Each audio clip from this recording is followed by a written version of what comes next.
Well, blessings, everybody. This is Dale. Thank you so much for joining with me today on the Word Podcast. This is actually episode number 3,560.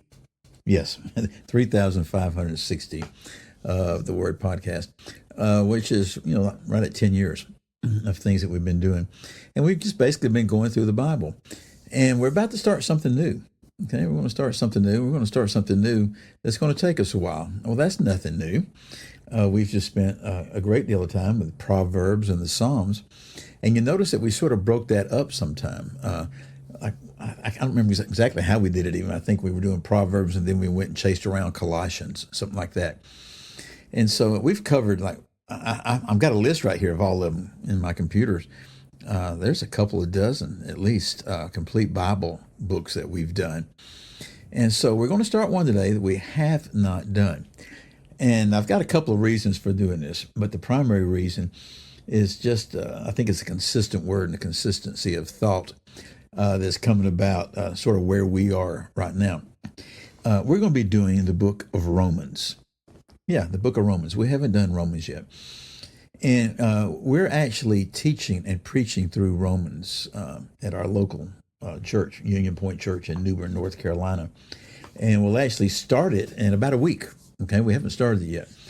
But when we do these kind of things, we sort of go all in for that. And so we're going to be teaching through it and preaching through it. We'll have a couple of Sundays here and there where we'll be doing other things, that kind of stuff. But overall, between now and at least Thanksgiving, I would think, and it may go even longer. We're not locked into anything. We're going to be teaching and preaching through it. I'm also doing our local Bible studies and the online Bible studies in Romans. And that we actually started those about a month ago. And so it's not too late to join those. You can always go and watch the videos of any of those classes. You just go to my website and you'll find them there. And but we've been doing Romans, and we started that second week in January, I think. And that, I think, we'll finish the week before Thanksgiving with the book of Romans. It's actually 4 separate parts. And but then I thought, a lot of times with this podcast and with the blog that I do and the Bible studies, there'll be different subject matters. And there's a real strength to that because you get to chase a lot of things, this and that, But I'm actually doing the blog. I think I'm doing the blog with Romans and also the podcast here. And you say, well, aren't you going to be going through the same thing? Well, yeah, you're going through the book of Romans, but different formats. You're able to do different things. Like the blog, I try to keep it just a page or two at the most. This right here, I try to keep under 10 minutes. Well, I can say a lot more in 10 minutes than you can put on a page, right? So it's just a different format. And remember, it does us no harm because repetition is at the heart of learning. Okay, repetition is at the heart of learning. And so, yes, we're going to take our time. Yes, we're going to interrupt ourselves if we have need to. Okay, if there's something we feel like we need to chase for one episode or maybe a month or two, like we've done before, we'll do that. No problem with that. But overall, 2026 is going to be sort of the year of Romans. And there is so much here, folks. So much to be gleaned, so much to learn. But also, don't think of it that way. There's so much to be received from the Lord, to be received. And also, you sort of learn how to approach the Bible and actually doing it, particularly the letters here, the letters of Paul.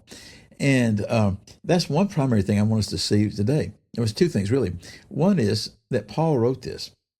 Well, how do I know that? Because in Romans 1, first chapter of Romans, in the first verse, it says, Paul. Okay, Paul. Well, if you're just taking that one word, you're thinking, well, somebody writing or about Paul? Is Paul writing about himself? Well, by the time you get done reading it, you realize it's Paul himself who is writing it. And so Paul is writing. And I don't want us to forget that he's writing a letter. Okay, this is a letter. And yes, he's writing it, but you find out toward the end that a guy named Tertius was actually a guy that wrote it down, the take a letter Maria kind of thing. His, I never can say this word, amanuensis, I think is what it is. That's the person that sits there while you're talking and writes down what you're saying and writes the letter for you. But Paul is writing this, and he's writing it to a group of people. And so don't lose sight as we go through all of this, that this is a letter. It's a letter to a group of people. Yes, you'll hear me say, I already said it several times, that it's the book of Romans. Okay, we call it a book. It's actually a short book, if you think of it as being a book. But it's the longest letter in the New Testament, which is probably the reason it's the first letter that you encounter, because of just its length, okay? But Paul writes it. And now Paul being himself, you just love how God does this.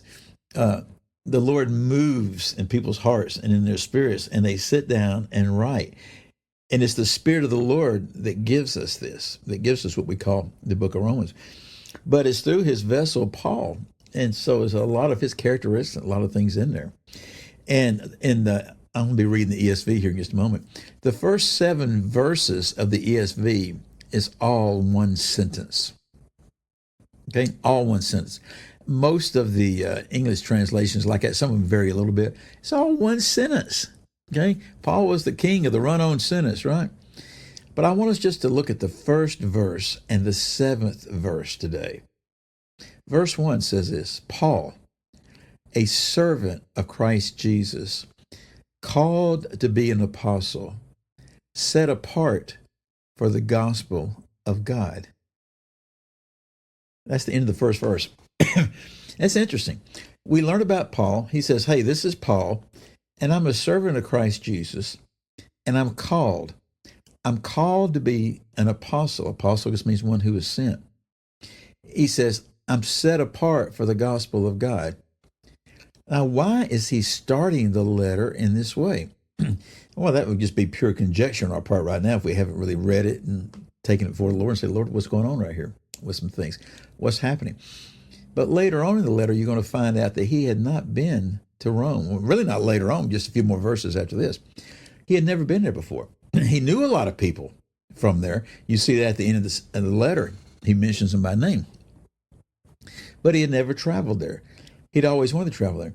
But from the very beginning, he is explaining and introducing himself and telling them who he is. He has particular things that he wants to do. And in the local Bible studies, we've had a lot of fun with this because you do a lot of reading, you do a lot of studying, and you look, okay, what is the theme? What is the purpose of his writing? And there's actually several purposes. One is that he wanted to come visit them, and he was just informing them. Another one is that he wanted to go to Spain, and he wanted to stop off and visit with them, and for them to help support him in doing that. Also, he knew some things that were going on there. And toward the end of it, he says, hey, don't let there be any division coming along among you. He wanted to speak to him like that. The big reason for me, I think, that he wrote is because he's writing from a place, and we'll see it later, he's writing from Corinth. And he says, I'm going to come, but first I got to go to Jerusalem. Okay? Got to go to Jerusalem and drop off this offering that I've been gathering for several months, several years actually, for the saints down there. And he said, I need y'all to pray for me because I'm not sure what's going to happen there. I'm not sure what's going to occur there. And you think, well, what is that all about? I think that his life was threatened. There's no doubt about it. And he was uncertain whether he was going to be able to make it to Rome. And so he sat down and wrote them to tell them some things just in case he didn't make it. Now, let me jump down to verse 7. The reason I want to go down there real quick says this: to all those in Rome who are loved by God and called to be saints. You see Paul, the writer. You see the saints, the church, as the recipients of this letter. We're going to learn a lot right here, folks. Hang on. It's going to be fun. Again, I'm Dale. I'll see y'all next episode. Goodbye.